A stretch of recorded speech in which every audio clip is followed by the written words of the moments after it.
Guys এই এপিসোডে আমরা যেটাকে নিয়ে ডিসকাশন করবো বলা চলে যে হ্যাঁ আমি এটা বলবো না যে রাসেলমেনিয়া এই ম্যাচটা সেট হবে কিনা, কিন্তু আমি বলবো যে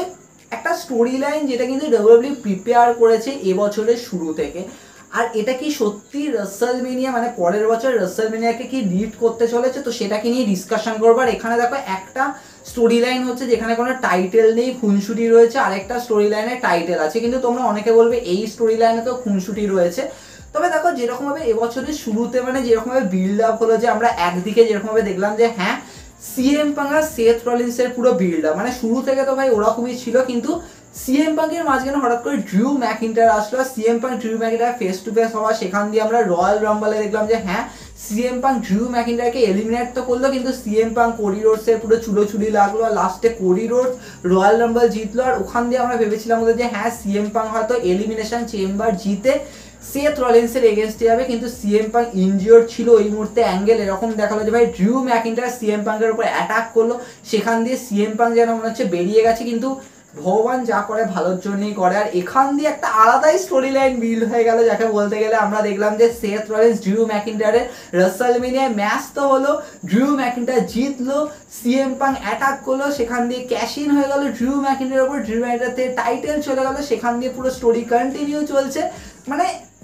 একটা আলাদাই দিকে চলে গেল ড্রিউ ম্যাকিন্টার সিএম পাঙ্কের বিল্ড আপ। কিন্তু তার মাঝখানে আমরা দেখলাম গাইস সেথ রলিন্স হঠাৎ করে উড়ে আসলো, মানে উড়ে আসাই বলা চলে, কারণ হ্যাঁ এটা ঠিক যে উড়ে আসেনি, কারণ ডব্লিউডাব্লিউ কানেক্ট করেছে, মানে আবার অনেক কাল পরে গিয়ে আবার কানেক্ট করেছে এরকম, যে আমরা যেরকম ভাবে দেখলাম যে মানি ইন দ্য ব্যাংকে ডেমিয়ান প্রিস্ট আর সেথ রলিন্সের ম্যাচ, ওখানে ড্রিউ ম্যাকিন্টার ক্যাশ ইন করতে আসা, সিএম পাঙ্ক ওদিক দিয়ে কস্ট করাতে আসতো, সেখান দিয়ে ড্রিউ ম্যাকিন্টার ক্যাশ ইন ফেল হওয়ার ওপর দিকে সেথ রলিন্স সিএম পাঙ্ককে বলছে মাল তুই কেন আমার ম্যাচে নাক গলিয়েছিস, এরকম ব্যাপার। তো সেখান দিয়ে এদেরও গরম ক্রিয়েট হয়েছে, সেখান দিয়ে সামার স্ল্যামে ম্যাচ সেট আপ, যেখানে সেথ রলিন্স ঢুকে গেল অ্যাজ এ গেস্ট রেফারি হয়ে। সেখান দিয়ে আমরা দেখলাম যে হ্যাঁ ভাই সেথ রলিন্স কিছু হলো তো না, উল্টে জিটিএস খেয়ে গেল, লাস্টে রতে এসে সেথ রলিন্স গর্জে উঠলো, কিন্তু ওনাকেই পুরো সুনামিতে ভাসিয়ে দিল ব্রনসন রিড। সেখান দিয়ে আমরা দেখলাম যে হ্যাঁ সিএম পাঙ্ক আর ড্রিউ ম্যাকিন্টারের সেকেন্ড ম্যাচ ব্যাশ ইন বার্লিনে, সেখানে সিএম পাঙ্ক ফাইনালে রিটার্নের পরে একটা ভিক্টরি পেলো, কিন্তু এখানে তো ভাই শেষ হয়ে হইল না শেষ, এরকম ব্যাপার, কারণ ড্রিউ ম্যাকিন্টার ছেড়ে দিল না ভাই সিএম পাঙ্কের ওপর, মানে আলাদাই চালিয়ে দিল কি বলবো। সেখান দিয়ে Hell in a Cell match set up হওয়া যেরকম ভাবে আমরা দেখলাম, আর এটাকে ধরা হচ্ছে বলবো যে ফাইনাল ম্যাচ। এখন ফাইনাল যে বলে কিছু হয় না ডব্লিউডব্লিউতে সেটাও আমরা জানি, কিন্তু এই স্টোরি লাইনটা কন্টিনিউ হবে। বা দেখো আমরা যেরকমভাবে ভাবছি যে হ্যাঁ এই ম্যাচটা, যেটা আমি আগে ডিসকাশন করলাম যে এই ম্যাচে হয়তো সেথ রলিন্স ঢুকবে, আইদার তো ভাই দুজনকেই উদম পেটাবে, মানে তোদের দুজনের চক্করে আমি সামার স্ল্যাম আমি পুরো বলি হয়েছে আমি ছাড়বো না, অথবা এটা হবে যে গাইস সেথ রলিন্স সিএম পাঙ্কের উপর অ্যাটাক করে ড্রিউ ম্যাকিন্টারের হাত সিএম পাঙ্কের উপরে রাখবে, সেখান দিয়ে ড্রিউ ম্যাকিন্টার জিতে বেরিয়ে চলে যাবে, সিএম পাঙ্ক সেথ রলিন্সের বিল্ড আপ হবে, ড্রিউ ম্যাকিন্টার আলাদাই মজা নেবে, মানে উনি প্যাভিলিয়নে বসে জাস্ট আপেল খাবেন, মানে আপেল না হোক কিছু না কিছু খাবেন কিন্তু এনজয় করবে, এরকম ব্যাপার। ওদিকে ওরা চুলোচুলি করে যাবে, সেখান দিয়ে লাস্টে আবার ঘুরে একদিকে আসবে, সেখান দিয়ে তাহলে কি রাসেলমেনিয়া আমরা যেরকমভাবে ভাবছি তাহলে কি ট্রিপল থ্রেট ম্যাচটা ভিড় হবে। দেখো এটা একটা ক্লাসিক, ফ্যান্সরা অনেকে বলবে ভাই এর মধ্যে ওয়ার্ল্ড লিগের টাইটেল নিয়ে আসো। দেখো যদি ডেমিয়ান প্রিস্ট রিটেন করে চলে যেত গুন্থের এগেন্সে তাহলে বুঝতাম যে হ্যাঁ টাইটেল ওখানে আসতে পারতো, কিন্তু গুন্থের কাছে টাইটেল তো ভাবার কোনো মানেই দাঁড়ায় না ভাই, গুন্থের থেকে টাইটেল এখানে এই স্টোরি লাইনে ঢুকবে, মানে এটা তো ভাই মনে হচ্ছে না। কিন্তু আমি এটাকে নিয়ে ডিসকাশন করেছিলাম একটা এপিসোডে যে হতে পারে যে গুন্থের থেকে হয়তো সিএম পাঙ্ক টাইটেল ক্যাপচার করলো, কারণ সিএম পাঙ্ক একটা বড় থ্রেট দেখাবে যে হ্যাঁ সিএম পাঙ্ক এত বছর মানে পুরো 10 বছর পর রিটার্ন করে, মানে সিএম পাঙ্ক ভিন্সের টাইমে তো ভাই টাইটেল জিততে পারেনি, মানে জিতে তো ছিল তারপরে ওনার পুরো রক মাঝখানে এসে পুরো টাইটেল রেনকে পুরো মেরে দিয়েছিল এরকম। তো ফাইনালি ট্রিপল এইচ এরাতে finally CM Punk title capture করলো, আর সেখান দিয়ে সিএম পাঙ্ক এগোতে তো যাবে, ওখানে সেথ রলিন্স আসবে as a royal Rumble winner হয়ে, ড্রিউ ম্যাকিন্টার ওদিক দিয়ে আলাদাই স্টোরি লাইন নিয়ে আসবে, সেখান দিয়ে পুরো ট্রিপল থ্রেট বিল্ড হবে, যেটাকে আমি পুরো ডিটেলসে ডিসকাশন করেছি। কিন্তু এখানে তো ভাই গেল হচ্ছে একটা এমন স্টোরি লাইন যেটাকে পুরো আলাদাই ফাইট বলতে পারো, যে মানে সত্যি ফাইট হচ্ছে, কিন্তু আমি এটা বলবো যে এই স্টোরি লাইনটা এমনভাবেই খুনসুটির দিকে গেছে না, মানে এখানে টাইটেল থাকা না থাকার সময়, মানে টাইটেল থাকলেও কিছু হয়ে যাবে না, জাস্ট এই ফিল দেবে যে হ্যাঁ তোমরা night 1 WrestleMania 41 night 1 main event করছো, ওয়ার্ল্ড ওয়াইড টাইটেলেরও প্রেস্টিজটা রয়েছে যে হ্যাঁ মেইন ইভেন্টে গেছে, প্লাস তোমরা এই 3 জনের খুনসুটিটাকে নিয়ে গেছো। কিন্তু তোমরা ভাবো যে এটাকে দরকার নেই, এটাকে তোমরা যেরকমভাবে পার্সোনালি নিয়ে যাবে, প্লাস 3 জন যেরকম মারাত্মক দিকে যাবে, মানে তোমরা অনেকে, মানে আমি বলতে চাই না যে তোমরা অনেকে কম্পেয়ার করতে পারো ঠিক রন্ডা রোজি, শার্লেট ফ্লেয়ার, বেকি লিঞ্চের ম্যাচের মতো, যে হ্যাঁ ভাই ওদের যেরকমভাবে চলেছিল, কখনো আমি ওইভাবে বলবো না, কিন্তু এদের বিল্ড আপটা অনেক আগে থেকে হয়েছে ভাই। ওদের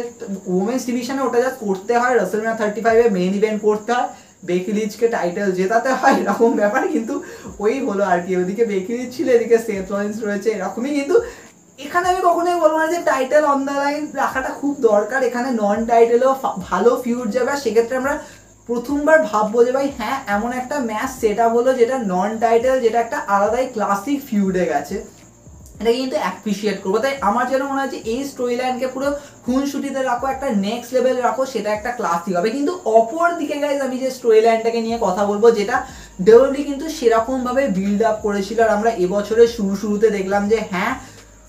রক আসলো, রক ফিল দেওয়া শুরু করেছিল যে হ্যাঁ আমি রবিন রেন্সের এগেনস্টে যাবো, মানে উনি বলেছিলেন যে আমি হেড অফ দ্য টেবিলে বসবো। সেখান দিয়ে হঠাৎ করে দেখলাম যে ভাই কোডি রোডস রয়্যাল রাম্বল জিতে গেল, তো আমরা ভাবলাম যে তাহলে কোডি রোডস রবিন রেন্সেরই ম্যাচ হবে, কিন্তু হঠাৎ করে স্ম্যাকডাউনে উড়ে আসলো, মানে সত্যি বলা উচিত উড়ে আসলো রক, আর সেখান দিয়ে রক ঢুকলো, কোডি রোডস হঠাৎ করে মানে পুরো আশাহত হয়ে এমন ক্রাই বেবি ফেস করে বেরিয়ে গেল যে ওখানে উই ওয়ান কোডি ট্রেন্ডে উঠলো, রক রবিন রেন্সের ফেস টু ফেস, আর ওখান দিয়ে ফ্যান্সরা ভাবছে ভাই আমরা রক আর রবিন রেন্সের ফাইনালি ম্যাচ পাচ্ছি WrestleMania 40-তে। কিন্তু এখানে আলাদাই চুলোচুলি বাঁধলো, কোডি রোডস হঠাৎ করে উঠে দাঁড়ালো, মানে কোডি রোডসকে উঠে দাঁড় করালো সব ফ্যানরা মিলে, উই ওয়ান কোডি ট্রেন্ডে তুলে, সেখান দিয়ে রকের হিল ক্যারেক্টার আসলো, রক একদম থাপ্পড় কষিয়ে দিল, ওখান দিয়ে ভাই আমরা রবিন রেন্স কোডি রোডসের কি স্টোরি লাইন দেখছি, এখানে আলাদাই বিল্ড আপ হয়ে গেল। মানে আবার আমি বলবো যে ভগবান যা করে ভালোর জন্যই করে, মানে ওখানেও বললাম এখানেও বলবো ভাই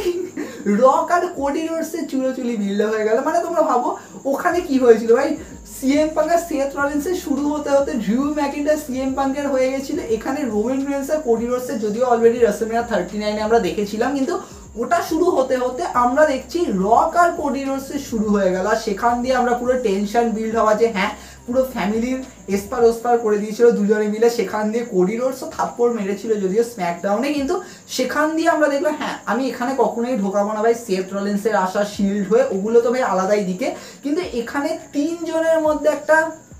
ট্রায়ো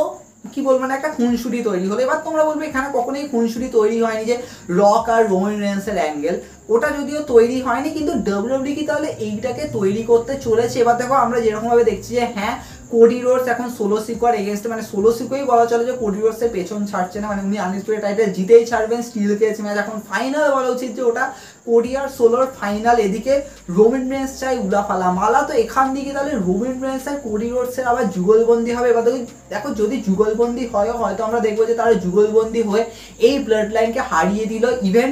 রোমান রেন্স সোলো সিকোয়াকে হারিয়ে উলাফালা মালা তো পেলো, কিন্তু তারপরে রোমান রেন্স বলবে যে এবার আমি আনডিসপিউটেড টাইটেলও পেতে চাই, সেখান দিয়ে কোডিকে তো মানে অ্যাকসেপ্ট করতে হয়, মানে ওদিকে তুমি কেভিন ওভান্সকে সামনে থেকে লাড্ডু দিচ্ছ, মানে টাইটেল ম্যাচ দিচ্ছ, আর এখানে তুমি রোমানকে দিতে পারবে না, সেটা তো পার্সিয়ালিটি হয়ে যাবে না, তো সেক্ষেত্রে রবিন রেন্সের চ্যালেঞ্জকে তো অ্যাকসেপ্ট করতে হবে, সেখান দিয়ে কোডি রোডস আর রবিন রেন্সের ম্যাচ সেটা হবে। এবার দেখো সেটা কি নেক্সট ইয়ার রয়্যাল রাম্বলে হবে নাকি ব্যাড ব্লাডে, না ব্যাড ব্লাডে হতেও পারে, যেটাকে আমি অলরেডি ডিসকাশন করছিলাম যে কোডি হোম টাউন বয়, তো তাকে মেইন ইভেন্ট দিতে হবে, কিন্তু আমার যেন মনে হয় যে ট্যাগ টিম ম্যাচটাই বেস্ট হবে, যে Roman Reigns Cody Rhodes versus জ্যাক অফারু সোলো সিকোয়া, সেটাই অপশন। তো সেক্ষেত্রে হয়তো আমরা নেক্সট ইয়ার রয়্যাল রাম্বলে দেখবো যে রবিন রেন্স আর কোডি রোডসের ম্যাচ সেটা বলো, কিন্তু এখানে আসবে গাইজ বড় সড়ো টুইস্ট, যে আমরা দেখবো যে রক মাঝখানে ঢুকে কোডি রোডসকে অ্যাটাক করবে, সেখান দিয়ে রবিন রেন্স খেপে যাবে। মানে এটা ঠিক এরকম যে ওই ডেমিয়ান প্রিস্টার সেথ রলিন্সের ম্যাচে ড্রিউ ম্যাকিন্টার ঢুকলো, তো ওদিক দিয়ে সিএম পাঙ্ক ঢুকলো, লাস্টে সেথ রলিন্স সিএম পাঙ্কের ওপর খেপে গেল যে তুই কেন নাক গলা দিত, সেরকমই অ্যাঙ্গেল হবে যে এখানে আমরা কোডি রোডস আর রবিন রেন্সের ম্যাচে হঠাৎ করে দেখবো যে রক কিছু অ্যাঙ্গেল করবে, সেখান দিয়ে রবিন রেন্স খেপে গিয়ে বলবে যে তুই কেন আমার ম্যাচে নাক গলালি, এবার রক বলবে যে মাল তুই তো একবার টাইটেল হেরে গেছিস, তো তুই আবার কি মুখ নিয়ে আসছিস, তো এবার আমাকে স্টেপ আপ হতে দে, কারণ আমার সাথে কোডির এখনো আনফিনিশ বিজনেস রয়েছে ভাই, ভুললে চলবে না। কোডিকে কিন্তু পিন করেছে রক, তো কোডিও এখানে ছেড়ে দেবে না, মাল তুই পিন করেছিস, এবার আমি তোর সাথে একটা 1-on-1 ম্যাচ চাই। এবার এখান দিয়ে দেখো এমন একটা অ্যাঙ্গেল তৈরি হয় ভাই, রক আর কোডিরও 1-on-1 ম্যাচের দরকার, মানে অবভিয়াসলি যেরকমভাবে স্টোরি লাইন এদের চলেছে, যেরকমভাবে খুনসুটি চলেছে, সেক্ষেত্রে রক আর কোডির দরকার, কিন্তু এটা তো বুঝতে হবে ভাই এরা দুজন কখনোই অন্য কোনো পিএলইতে ম্যাচ করতে পারে না, সেক্ষেত্রে রাসেলমেনিয়া অনলি অপশন। এবার তোমরা এখানে বলবে যে যদি এরকম অ্যাঙ্গেলে হয় তাহলে রোমান রেন্স একটা চান্স পেয়েছিল কোডির এগেনস্টে যাওয়া, তাহলে তো সেটা তো তাহলে সে পাচ্ছে না, তাহলে রোমান রেন্সকে এখানে খেপে যাবে রকের ওপরে। আর এখানে কি রক আর রোমান রেন্সের কোনো একটা এসপার ওসপার সিচুয়েশন আসবে, যেমন আমরা এখানে সিএম পাঙ্ক আর সেথ রলিন্সের একটা হালকা আঁচ পাচ্ছি, তো সেটা কিন্তু গাইস একটা মেজর অ্যাঙ্গেল করতে পারে। আর সেখান দিকে তাহলে ডব্লিউডব্লিউ একটা পুরো ট্রায়ো বিল্ড আপ হতে পারে। এবার তবে এই ট্রায়ো বিল্ড আপ হওয়ার পেছনে অনেক রিজন থাকবে। এক হচ্ছে যে কোডি রোডস আর রকের ম্যাচ যে মুহূর্তে রাসেলমেনিয়া 40 জন মানে 41-41-এর জন্য যে মুহূর্তে সেটা হবে, ওই মুহূর্তে তাহলে রোমান ক্রাই বেবিরা মানে অন্ধ রোমান ভক্তরা জেগে উঠবে যে আমরা উই ওয়ান রোমান করে পুরো ট্রেন তুলবো। এখন অনেক রোমান রেন্স ফ্যানরা বলবে আমরা যথেষ্ট বেশি ম্যাচিওর, আমরা কোডির ফ্যান্সদের মতো ওরকম উই ওয়ান কোডি ট্রেন তুলবো না বা ফ্রি কোডি ট্রেন তুলবো না। তো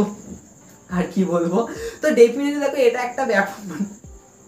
যাই হোক মানে রোমান রেন্সকে যদি ট্রেন্ডে নাও তোলা হয় তাহলে কি রোমান রেন্স কোনোভাবে অ্যাঙ্গেলে ঢুকবে, সেটা হবে guys 2025 royal Rumble Roman Reigns জিতবে। সেখান দিয়ে রোমান রেন্স এখানে কোডিকে চ্যালেঞ্জ তো করতে যাবে, ওই মুহূর্তে রক মাঝখানে এসে বলবে যে আমাদের এখনো আনফিনিশ বিজনেস আছে। আর কোডি ভাববে যে এই মুহূর্তে আমি কার এগেনস্ট যাবো, তো এখানে আইদার তো ভাই কোডির সাথে রোমানের একটা নাইটে ম্যাচ হয়ে যাবে, তো সেকেন্ড নাইটে মানে নাইট 2-তে কোডি আর রকের ম্যাচ হবে। বা দেখো সেটা তো হতে পারে না, কারণ ট্রিপল এইচ মানে ট্রিপল এইচ কিছু ভাবার নয়, কিন্তু এটা হতে পারে না, এটা কখনোই হতে পারে না। এবার এটা হয়ে যেতে পারে ভাই কোডি রোডসকে ফাইটিং চ্যাম্পিয়ন দেখাচ্ছে, তাহলে কি এরকম হবে যে ভাই কোডি রোডস হয়তো রোমান রেন্সের এগেনস্টে রিটার্ন করে নিল কিন্তু রকের এগেনস্টে করতে পারলো না, তাহলে কি এরকম কোনো অ্যাঙ্গেল হয়ে যাবে। দেখো এটা কিন্তু একটা প্রচুর কোয়েশ্চেনেবল ফ্যাক্টর যে যদি এই স্টোরি লাইনে যায়, কারণ কোডি আর রককে কিন্তু সিঙ্গেল ম্যাচ দিতেই হবে। ওদিকে রোমান আর কোডির যদি সত্যি বিল্ড আপ হয় যে হ্যাঁ আমরা পরপর 3টে রাসেলমেনিয়া দেখছি, তাহলেও কিন্তু একটা নেক্সট লেভেল, তাহলে কি ওই অ্যাঙ্গেলটা হবে। ইভেন এটাও কি হয়ে যাবে যে হ্যাঁ আমরা রোমান আর কোডিরই হয়তো নাইট 2-তে দেখবো, আর রক আর কোডির ম্যাচটা দেখবো নাইট 1-এ, সেখানে রক হেরে যাবে, তার চক্করে রক খেপে গিয়ে রোমান আর কোডির ম্যাচে ঢুকে যাবে, সেখানে রোমানকেও অ্যাটাক করবে। দেখো ওটাও কিন্তু একটা মেজর অ্যাঙ্গেল, কিন্তু অনেকে বলবে যে এটা তো পুরো একটা আধ্যাত্মিক লেভেলের ভাবনা হয়ে গেল, কিন্তু মেজর থিং এটাই আমি যেটা বলবো যে তাহলে কি ডব্লিউডব্লিউ ধীরে ধীরে এদের পুরো একটা ট্রায়ো মানে একটা পুরো ট্রিপল থ্রেট বিল্ড আপ করতে পারে। দেখো এটা একটা চান্স আছে, কিন্তু দেখো এটা ঠিক যে আমি ওই স্টোরি লাইনটা যেটাকে নিয়ে বললাম যে CM Punk Drew McIntyre Seth Rollins, সেটা কিন্তু একটা ট্রিপল থ্রেটের দিকে যাবে, কিন্তু এটাকে আমি ট্রিপল থ্রেট বলবো না, কিন্তু এটা একটা ট্রায়ো স্টোরি লাইন বলবো, একটা যে স্টোরি লাইন বলবো যে হ্যাঁ এটা তিনজনকে ঘিরে স্টোরি লাইন, যে হ্যাঁ রোমান রেন্স আর কোডি রোডসের মাঝে রক আসতো, তো রক আর কোডির বিল্ড আপ হয়ে গেল। এবার ওখান দিয়ে যখন স্টোরি লাইন যাবে তখন রোমান রেন্স আর রকের একটা খুনসুরি বাঁধবে, সেখান দিয়ে আমরা রোমান রেন্স আর রকের ম্যাচটা রাসেলমেনিয়ার দিকে লিড হতে দেবো, কিন্তু এটা অনেক পরে গিয়ে হবে। বা দেখো যদি সত্যি এরকমভাবে অ্যাঙ্গেল চলে তাহলে তোমরা ধরে নাও যে ভাই হয়তো 41-এ আমরা রক আর কোডির ম্যাচ তো দেখে নেবো, তারপরে 42-তে দেখবো যে এদের পুরো ট্রায়াঙ্গেল পুরো ট্রিপল থ্রেট সেট হচ্ছে, সেখানে দেখবো যে কেউ একজন টাইটেল জিতে বেরিয়ে গেল, হয়তো রক জিতে বেরিয়ে গেল, তখন রোমান রেন্স খেপে গেল, সেখান দিয়ে 43-তে গিয়ে রক আর রোমান রেন্সের ম্যাচ সেট হচ্ছে, এখানে রক নিজের আনডিসপিউটেড টাইটেল ডিফেন্ড করছে, সেখানে রোমান রেন্স জিতছে, মানে ভাবতে পারছি এটাকে কত টানবে। দেখো সিএম পাঙ্ক আর ড্রিউ ম্যাকিন্টার যেরকম ধরে ধরে টেনেছে, মানে ধরে ধরে মানে কি বলবো, একটা পিএলই থেকে আরেকটা পিএলই, যে সামার স্ল্যাম, ব্যাশ ইন বার্লিন, ব্যাড ব্লাড, কিন্তু এদের কিন্তু ওইভাবে টানতে পারবে না। তো এদের টানাটা এরকম হবে রাসেলমেনিয়া আফটার রাসেলমেনিয়া, একটা রাসেলমেনিয়ার পরে, তাহলে কি এরকম ভাবে চলবে যে আমরা পুরো একটা রাসেলমেনিয়া যেরকম রোমান রেন্স আর কোডির পুরো ডান দেখলাম, সেখান দিয়ে আমরা আরেকটা রাসেলমেনিয়া পুরো একটা মানে কি বলবো রক আর কোডির দেখবো, তারপরে রাসেলমেনিয়া ট্রিপল থ্রেট দেখবো, তারপরে লাস্ট যে মানে লাস্ট বলবো না, মানে ওইটাই যেটা এন্ডিং এই ট্রায়োর, সেটা হবে গাইস রোমান রেন্স আর রকের। এবার দেখো এটা ঠিক যে রোমান রেন্স আর রককে গিয়ে তাহলে ডব্লিউডব্লিউ আরো বেশি টানবে, এটাও একটা খুব বড় কোয়েশ্চেন যে ডব্লিউডব্লিউ এখন দেখো এটা ঠিক যে রক নিজে বলেছে যে আমি চাই যে ভালো প্রোডাক্ট ডেলিভার করতে, সেক্ষেত্রে যদি যত টাইম লাগে আমি লাগাবো, কিন্তু আমি চাই যে ফ্যান্সদেরকে একটা ভালো সিনেমা একটা ক্লাসিক স্টোরি লাইন দিতে, তাহলে কিন্তু গাইস সেটাও কিন্তু একটা অ্যাঙ্গেল হতে পারে। তাই জন্য আমার তো মনে হয় যে ডব্লিউডব্লিউ তাহলে সেক্ষেত্রে করা উচিত যে এদের তিনজনের একটা ম্যাচ, মানে ভাবতে পারছি একটা ক্লাসিক ট্রিপল থ্রেড ম্যাচ। কিন্তু হ্যাঁ তোমরা অনেকে বলবে এই ট্রিপল থ্রেডের টাইটেল কার হাতে থাকবে, মানে কোডির হাতে থাকবে তো, নাকি কোডি আর রকের ম্যাচ থেকে রক জিতে গেল তো ওদিক দিয়ে কোডিও চেস করছে, রোমানও চেস করছে, ওখান দিয়ে ট্রিপল থ্রেড হচ্ছে, দেখো এটাও একটা ফ্যাক্টর, তাহলে অনেক কিছু কিন্তু ম্যাটার করছে। তাই তোমাদের কি মনে হয় যে আমি দুটো স্টোরি লাইনকে না সেপারেটভাবে ডিসকাস করলাম যে তোমাদের কোন স্টোরি লাইনটাকে বেস্ট লাগে, কারণ একদিকে আমার মনে হয় যে মারাত্মক খুনসুটি রয়েছে, এদিকেও খুনসুটি রয়েছে, কিন্তু এখানে কিন্তু টাইটেলের খুব দরকার। এখানে উইদাউট টাইটেল তোমরা কখনোই বলবে না ভাই Rock Roman Reigns Cody Rhodes without title কি ফাইট দেবে, এটা কিন্তু কোনো লজিক দাঁড়াবে না, কিন্তু এখানে উইদাউট টাইটেল কিন্তু পুরো আলাদাই দিকে চলে যাবে। আমার মনে হয় যে এটা কিন্তু দরকার উইদাউট টাইটেল, কারণ সেক্ষেত্রে টাইটেলের একটা আলাদা ম্যাচ তোমরা ভাবো, আর অবভিয়াসলি গুন্থার কাছে টাইটেল আছে, কেন এত তাড়াতাড়ি আমরা তার র্যাঙ্কে ভাঙবো, সেটা একটা ব্যাপার। তো সেক্ষেত্রে কিন্তু এটা একটা ক্লাসিক ব্যাপার। তবে তোমাদের কোন স্টোরি, আমি জানি যে ভাই এদের মধ্যে এই দুটো স্টোরি লাইনের মধ্যে কোনো একটাকে পিক করা অসম্ভব ব্যাপার, কিন্তু ক্লাসিক স্টোরি লাইন ভাই ডব্লিউডাব্লিউ এবছর কিন্তু স্টার্ট করেছে। আর ভাবো এগুলো কিন্তু অনেকটা একই ওয়েতে গেছে না, যে